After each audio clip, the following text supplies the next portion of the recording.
আলহামদুলিল্লাহ, আল্লাহ রাব্বুল আলামিন আমাদেরকে মুসলমান বানিয়েছেন। মুসলমান ধর্ম হচ্ছে ইসলাম ধর্ম, আল্লাহর কাছে সবথেকে শ্রেষ্ঠ ধর্ম। একমাত্র ইসলাম ধর্মের মানুষের জন্য আল্লাহ রাব্বুল আলামিন জান্নাত রেখেছেন, চিরসুখের জান্নাত তৈরি করে রেখেছেন একমাত্র মুসলমান বান্দাবান্দির জন্য। কোনো মুসলমান বান্দাবান্দি যদি পাঁচ ওয়াক্ত নামাজ, আল্লাহর বিধিবিধান, আল্লাহ যেগুলো আদেশ করেছে এগুলো মান্য করে এবং যেগুলো থেকে বিরত থাকতে বলেছে, যে সমস্ত কাজকর্ম করতে নিষেধ করেছে, যদি কোনো ব্যক্তি এই সমস্ত কাজকর্ম থেকে বিরত থাকে তো আল্লাহ রাব্বুল আলামিন ওই ব্যক্তিকে জান্নাতের মেহমান বানিয়ে দিবেন। এই জন্য আল্লাহর পক্ষ থেকে যেমনইভাবে কিছু আদেশ আছে, ওরকমভাবে আল্লাহর পক্ষ থেকে কিছু নিষেধ আছে। আল্লাহর পক্ষ থেকে যেগুলো আদেশ, এগুলো আমাদের উপর শিরোধার্য, এগুলো পালন করা, সময় মতো আদায় করা, যেরকম পাঁচ ওয়াক্ত নামাজ, সম্পদ হলে যাকাত দেওয়া, সম্পদ হলে হজ করা, এগুলো আমাদের উপর আল্লাহ রাব্বুল আলামিনের পক্ষ থেকে সুস্পষ্ট নির্দেশ। রমজানের রোজা রাখা সুস্পষ্ট নির্দেশ, এগুলো আমাদের পালন করা অতীব জরুরি। আর পালন যদি কোনো ব্যক্তি করে, সেই ব্যক্তি হচ্ছে আল্লাহর খাস বান্দা। আর যারা পালন না করবে তারা হচ্ছে আল্লাহর নাফরমান বান্দা। এই জন্য কিছু নিষেধ, আল্লাহর পক্ষ থেকে কিছু নিষিদ্ধ জিনিস আছে, যেগুলো থেকে বিরত থাকা প্রত্যেক মোমেন মুসলমানের জন্য অবশ্যই কর্তব্য। যদি প্রত্যেক মোমেন মুসলমান আল্লাহর নিষিদ্ধ জিনিসকে পরিহার করে তো ওই ব্যক্তিও আল্লাহর জান্নাতের মেহমান হবে। যেমনইভাবে আল্লাহর আদেশগুলো পালন করা আমাদের উপর অবশ্যই গুরুত্বপূর্ণ, অনুরূপভাবে আল্লাহর নিষিদ্ধ কাজগুলো থেকে বিরত থাকা এটাও খুবই গুরুত্বপূর্ণ। আল্লাহর হুকুম পালন করা, আল্লাহর আদেশগুলো পালন করা যেমনইভাবে ইবাদত, আল্লাহর নিষিদ্ধ কাজ থেকে দূরে থাকা এটাও আল্লাহর ইবাদত। বরং হারাম থেকে বিরত থাকা এটা হচ্ছে সব থেকে বড় ইবাদত। তো আমরা মুসলমান সমাজ আজ বিভিন্ন হারামের মধ্যে লিপ্ত, যেরকম জিনা, ব্যভিচার, গীবতের গুনার মধ্যে লিপ্ত, সুদের গুনার মধ্যে লিপ্ত, ঘুষের গুনার মধ্যে লিপ্ত। তো সুদ এবং ঘুষ এটা আল্লাহর কাছে খুবই ঘৃণিত একটা কাজ, আল্লাহর রসুলের কাছে খুবই নিকৃষ্টতম একটা কাজ। সুদ এবং ঘুষ, যারা সুদ গ্রহণ করে, সুদ খায়, এবং যারা ঘুষ গ্রহণ করে, ঘুষ দেয়, উভয়ই আল্লাহ এবং আল্লাহ রসুলের কাছে নিকৃষ্টতম জানোয়ার। এই জন্য আমরা সুদ এবং ঘুষ থেকে বেঁচে থাকব। হাদিসের মধ্যে আসছে যে কিয়ামতের আগে কোনো মানুষ সুদের গুনাহ থেকে বেঁচে থাকা তার জন্য সম্ভব হবে না। প্রত্যেক মানুষ অল্প হলেও সুদের মধ্যে লিপ্ত থাকবে। এই জন্য আল্লাহ বলেন যে ওয়াকরিজুল্লাহ করদান হাসানা, তোমরা আমি আল্লাহকে উত্তম ঋণ দাও। তো আমি যদি কাউকে ঋণ দেই তাহলে আমি অনেক নেকির অধিকারী হব, আল্লাহর পক্ষ থেকে অনেক সওয়াব পাব। তো কোনো ব্যক্তি যদি কোনো ব্যক্তিকে ঋণ দেয়, উপকার করে, ওই ব্যক্তি দানের সওয়াব পায়। কিন্তু আজকাল কাউকে ঋণ দিলে ওই ঋণ সে পরিশোধ করতে চায় না। এই জন্য অনেক মানুষ লেনদেন করতে চায় না, কাউকে উপকার করতে চায় না, কোনো ব্যক্তির বিপদে দাঁড়াতে চায় না। কারণ যার বিপদে দাঁড়াবে, পাশে দাঁড়াবে, ওই ব্যক্তি সে বিপরীত করে ফেলে, সে ওয়াদা ভঙ্গ করে ফেলে। তো যাই হোক, ওয়াকরিজুল্লাহ করদান হাসানা, আল্লাহকে উত্তম ঋণ দেওয়া মানে বান্দা বান্দি যারা অভাবগ্রস্ত, যারা সমস্যার মধ্যে আছে, আর্থিক সংকটে আছে, এদেরকে সুদবিহীন অর্থাৎ কোনো উজরতবিহীন যদি উপকার করা হয় টাকা দিয়ে, পয়সা দিয়ে, তাহলে এর বিনিময় আল্লাহ রাব্বুল আলামিন দিবেন। তো কোনো ব্যক্তি যদি কোনো ব্যক্তিকে টাকা ধার দেয়, ওই ব্যক্তির কাছ থেকে, যাকে টাকা ধার দিয়েছে, তার কাছ থেকে একটা চাও খাইতে পারবে না, একটা পান খাইতে পারবে না, কিছুই গ্রহণ করতে পারবে না। কারণ যেই ব্যক্তি আপনাকে কোনোদিনও কিছু খাওয়ায় নাই, আজ ওই ব্যক্তি আপনার কাছ থেকে কিছু টাকা নিয়ে উপকৃত হয়েছে, যেই কারণে আপনাকে এখন কিছু খাওয়াইতেছে, আপনাকে দাওয়াত করে খাওয়াইতেছে। কিন্তু ওই ব্যক্তি আপনাকে অন্য কখনো কোনো সময় এরকমভাবে আপ্যায়ন করায় নাই। এজন্য কোনো ব্যক্তিকে টাকা দিলে, উপকারের জন্য টাকা দিলে, তো ওই ব্যক্তির থেকে কোনো কিছু গ্রহণ করবে না, তাহলে সেটা সুদ হবে। হাদিসের মধ্যে আসছে, কুল্লু কারজিন জাররা নাফায়ান ফাহুয়া রিবা, প্রত্যেক ওই ঋণ, ওই করজ যাতে সামান্যতম উপকার থাকে, সেটাই সুদ। তাহলে আমি যাকে টাকা ধার দিলাম উপকার করার জন্য, তার থেকে আমি সামান্য উপকার যদি গ্রহণ করি, যে কোনো উপায়ে যদি কোনো উপকার গ্রহণ করি, তাহলে এটা সুদের অন্তর্ভুক্ত হবে। এই জন্য আমি যাকে টাকা ধার দিব, তার কাছ থেকে কোনো ধরনের উপকার আমি গ্রহণ করব না, তার থেকে সামান্য একটা চা এটাও আমি খাবো না। তো এই জন্য সুদ এবং ঘুষ এটা ইসলামের অত্যন্ত নিকৃষ্টতম একটা কাজ। আমাদের সমাজে আজ মানুষ কিস্তির টাকা উঠায়, এই কিস্তির টাকা স্পষ্ট সুদ। জমি বন্ধক রাখে, একজন 1 লাখ টাকায় 1 বিঘা ভুঁই জমি বন্ধক রাখলো, তো রাখার পরে 5 বছর খাওয়ার পরে ওই 1 লাখ টাকা আবার নিয়ে আসতেছে, এটা সম্পূর্ণ সুদ।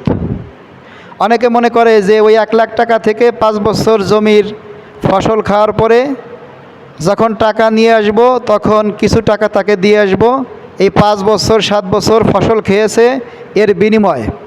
কিন্তু আসলে এটা সম্পূর্ণ ভুল, এটা সম্পূর্ণ সুদের অন্তর্ভুক্ত হবে। এরকম কোনো কৌশল ইসলামী শরিয়াতে নেই। আমরা যেটাকে কৌশল হিসেবে ব্যবহার করি বাঁচার জন্য, সুদ থেকে বাঁচার জন্য, আসলে ইসলামে এরকম কৌশল নেই।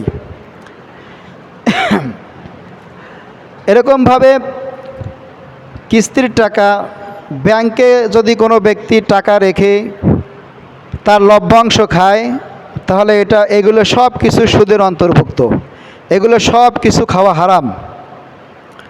এই জন্য ব্যাংকে যদি কোনো ব্যক্তি টাকা রাখে, বাড়তি টাকাগুলো এগুলো মানুষকে দান করে দিবে, সওয়াবের নিয়ত ছাড়া দান করে দিবে। তো এই জন্য আল্লাহ রাব্বুল আলামিন সুদ সম্পর্কে বলেছেন যে আহাল্লাল্লাহুল বাইআ ওয়া হাররামার রিবা, আল্লাহ সুদকে হারাম করেছেন আর ব্যবসাকে হালাল করেছেন। তো ব্যবসা বাণিজ্য এটা হালাল আর সুদ এটা হারাম। আল্লাহ রাব্বুল আলামিন বলেন, ইয়া আইয়ুহাল্লাযীনা আমানুত্তাকুল্লাহা ওয়াজারু মা বাকিয়া মিনার রিবা ইন কুনতুম মুমিনিন, হে ঈমানদারগণ, ওয়াজারু মা বাকিয়া মিনার রিবা, তোমরা যাদেরকে সুদের টাকা দিয়েছো, এই টাকা তোমরা ছেড়ে দাও, এই লভ্যাংশের টাকা তোমরা ছেড়ে দাও। এ টাকা তোমাদের হাতে নিও না, কারণ এটা সম্পূর্ণ হারাম। ইন কুনতুম মুমিনিন, যদি তুমি ইমানদার হয়ে থাকো, আল্লাহর বান্দা হয়ে থাকো, তাহলে তুমি যার কাছে সুদে টাকা লাগিয়েছো তার কাছ থেকে লভ্যাংশ নিও না, এটাকে তুমি ছেড়ে দাও। ফাইল্লাম তাফআলু ফাআযানু বিহারবিম মিনাল্লাহি ওয়া রাসূলি, আর যদি তুমি এই সুদের টাকা না ছাড়ো, লভ্যাংশের টাকা যদি তুমি না ছাড়তে পারো, তাহলে মনে রাখো যে আল্লাহ এবং আল্লাহর রসুলের পক্ষ থেকে তোমার সঙ্গে যুদ্ধের ঘোষণা। যেই ব্যক্তি সুদ খায়, চক্রবৃদ্ধি সুদ খায় বা সামান্য পরিমাণে সুদ খায়, এদের সঙ্গে আল্লাহ এবং আল্লাহ রসুল যুদ্ধ করার কথা বলেছেন। পৃথিবীতে কোনো এমন মানুষ নেই যে আল্লাহ এবং আল্লাহ রসুলের সঙ্গে যুদ্ধ করে বেঁচে থাকতে পারে। আল্লাহ অন্য কোনো বিষয়ে যুদ্ধ করার ঘোষণা দেন নেই, একমাত্র সুদের বিষয়ে আল্লাহ রব্বুল আলামিন যুদ্ধের ঘোষণা দিয়েছেন। কত মারাত্মক গুনাহ, কত নিকৃষ্টতম কাজ সুদের লেনদেন। আজ সমাজ সুদের জর্জরিত। আজ প্রত্যেক বাড়িতে বাড়িতে কিস্তির টাকা, আজ প্রত্যেক বাড়িতে জমি বন্ধক রাখে। এরকমভাবে সকল মানুষ আজ সুদের মধ্যে মুবতালা হইতেছে, সুদের মধ্যে লিপ্ত, সুদের গুনাহ কামাইতেছে, কিন্তু এটাকে তারা কিছুই মনে করতেছে না। আসলে সুদের টাকা দেখা যায় অনেক টাকা, কিন্তু এগুলো সব কিছু হারাম। এগুলোর মধ্যে কোনো খায়ের বরকত নেই। এগুলো আল্লাহ রব্বুল আলামিন সুদখোর, যে সে যতই সুদের টাকা দিয়ে বড়লোক হোক, যত টাকা সে কামাক, অন্য কোনো দিক দিয়ে, রোগ ব্যাধি দিয়ে, বিপদ আপদ দিয়ে তার এই টাকা, সব টাকা আল্লাহ রব্বুল আলামিন অন্য কোনোভাবে শেষ করে দিবে। কিন্তু তার টাকাও শেষ হয়ে গেল, এদিকে তার গুনাহ রয়ে গেল। এই জন্য আল্লাহ বলেন, ওয়াইং তুবতুম ফালাকুম রুউসু আমওয়ালিকুম লা তাজলিমুনা ওয়ালা তুজলামুন। যদি তোমরা সুদ খেয়েছো, সারা জীবন সুদের গুনাহ করেছো, মানুষের কাছ থেকে লভ্যাংশ খেয়েছো, তোমরা তওবা করো, তাহলে আল্লাহ তোমাদেরকে মাফ করে দিবে। এবং তোমরা যাদের কাছে সুদের টাকা লাগিয়েছো, যাদেরকে তোমরা সুদ হিসেবে টাকা দিয়েছো, তাদের কাছ থেকে তোমরা মূল টাকা ফেরত নিয়ে আসবে। এটা তোমাদের প্রাপ্য, লভ্যাংশ এটাকে ছেড়ে দিবে। তোমরা তাদের প্রতি কোনো জুলুম অত্যাচার করবে না, এবং তোমাদের প্রতিও কোনো জুলুম করা হবে না। ওয়াইন কানা যু উসরাতিন ফানাজিরাতুন ইলা মাইসারা, যেই ব্যক্তিকে সুদের টাকা দেওয়া হয়েছে, সেই ব্যক্তি যদি এত অভাবী হয়, এমন অভাবগ্রস্ত যে সে তৎক্ষণাৎ টাকা দিতে পারতেছে না, তাহলে তাকে সুযোগ দেওয়া, তার সচ্ছলতা আসার আগ পর্যন্ত তাকে সুযোগ দেওয়া।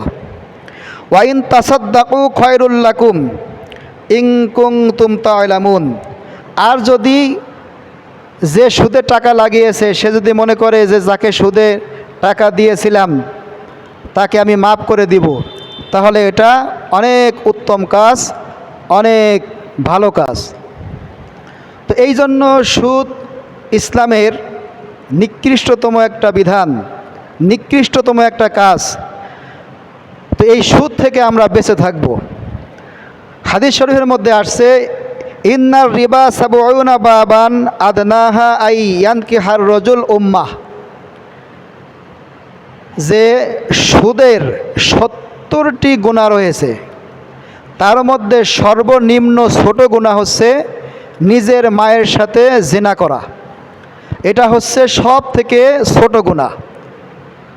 একজন ব্যক্তি যদি সুদ খায়, সামান্য সুদ খাক আর বেশি পরিমাণ খাক, ওই ব্যক্তির তার মধ্যে ছোট গুনাহ হচ্ছে নিজের মায়ের সাথে, আপন মায়ের সঙ্গে জিনা করা।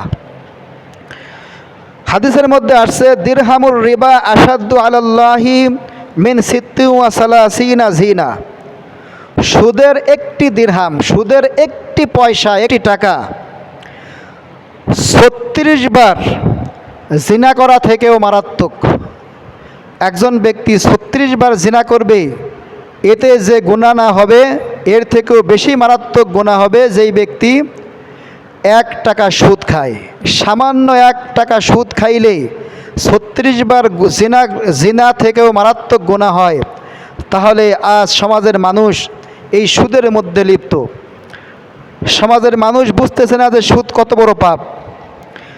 মুসলিম শরীফের হাদিসের মধ্যে আসছে, ক্বালা রাসূলুল্লাহি সাল্লাল্লাহু আলাইহি ওয়াসাল্লাম, লাআনা রাসূলুল্লাহি সাল্লাল্লাহু আলাইহি ওয়াসাল্লাম আকিলির রিবা ওয়া মুকিলাহু ওয়া শাহিদাইহি ওয়া কাতিবাহু।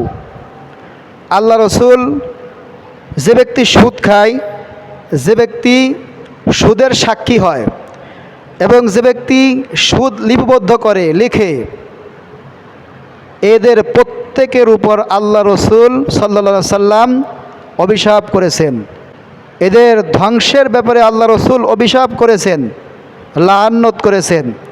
তো আল্লাহ রসুল যদি কোনো দোয়া করে সেটা কবুল হয়ে যায়, আল্লাহর নবী যদি কোনো অভিশাপ দেয় কোনো ব্যক্তিকে সেটাও কবুল হয়ে যায়। তাহলে সুদখোর ব্যক্তি আল্লাহর অভিশাপপ্রাপ্ত, আল্লাহ রসুলের পক্ষ থেকে অভিশাপপ্রাপ্ত। এই জন্য আমরা এই সুদ থেকে সবাই বেঁচে থাকব। সুদ মারাত্মক গুনাহ, সুদ ভয়ঙ্কর গুনাহ। সুদের মতো এত বড় পাপ আর কিছুতেই নেই। আর একটা হচ্ছে আমাদের সমাজে ঘুষ। হাদিসের মধ্যে আসছে, আর রাশি ওয়াল মুরতাশি কিলাহুমা ফিন্নার। যে ঘুষ দেয় এবং যে ঘুষ গ্রহণ করে উভয়ই জাহান্নামী। আজকে সমাজের মধ্যে ঘুষের প্রচলন। আজকে চাকরি নিতে গেলে ঘুষ লাগে, আজ বিভিন্ন কাজে ঘুষ লাগে। এই ঘুষ গ্রহীতা এবং ঘুষ যে দেয় এবং যে ঘুষ গ্রহণ করে উভয়ই জাহান্নামী, উভয়ই হারামের মধ্যে লিপ্ত, উভয়ে মারাত্মক গুনাহের মধ্যে লিপ্ত। আল্লাহ রাব্বুল আলামিন আমাদেরকে সুদ এবং ঘুষ থেকে বেঁচে থাকার তৌফিক দান করুক। হাদিসের মধ্যে আসছে যে ওয়াত্তাকিল মাহারিম তাকুন আ'বাদান নাস, যে তোমরা সমস্ত হারাম জিনিস থেকে বেঁচে থাকো, তাহলে তোমরা সব থেকে বড় আল্লাহর ওলি হবে, সব থেকে বড় আবেদ হবে, সব থেকে বড় আল্লাহর প্রিয় বান্দা হয়ে যাবে যদি তোমরা সমস্ত হারাম, জিনা, ব্যভিচার, সুদ, ঘুষ, গীবাত, এই সব কিছু থেকে যদি তোমরা বেঁচে থাকো, তাহলে তোমরা সব থেকে বড় আবেদ হয়ে যাবে। আল্লাহ রাব্বুল আলামিন আমাদেরকে সুদ, ঘুষ, জিনা, ব্যভিচার, গীবাত এইগুলো থেকে বেঁচে থেকে আল্লাহ আমাদের বড় আবেদ হওয়ার তৌফিক দান করুক। আমিন।